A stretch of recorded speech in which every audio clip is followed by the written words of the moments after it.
Presley Spruance was Delaware's 19th senator. He served a single, uninterrupted 6-year term, which was kind of a rarity back then, from 1847 to 1853. Spruance was born in Smyrna, Delaware. Besides that, we don't know much about his early life, other than that he was a merchant of some sort. He finally entered politics at the age of 38, when he began a long, on-and-off career in the state legislature. He was elected to the State House of Representatives in 1823, and then to the State Senate in 1826, and again in 1835. He went back to the State House in 1839, and then back to the State Senate in 1841, and again in 1847.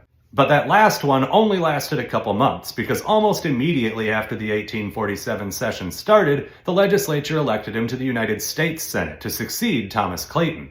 When he joined the Senate and took the oath of office at the start of the first session on December 6, 1847, Spruance's age was 62 years, 2 months, and 25 days, making him possibly the oldest Delaware senator up to that point to start a new term, beating Daniel Rodney's record by 1 day. I say possibly because since Spruance was regularly elected, then his official term technically actually started back on March 4th, 1847.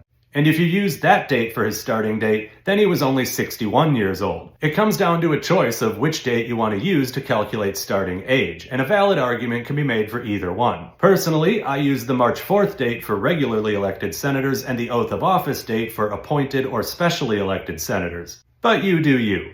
Besides, in this case, it's kind of a moot point anyway, because a couple years later, John Wales was elected to Delaware's other Senate seat, and he was 65, which set a new record no matter how you count it. Anyway, Spruance served his 6 years in the Senate and retired when his term ended in 1853. He died in Smyrna in 1863.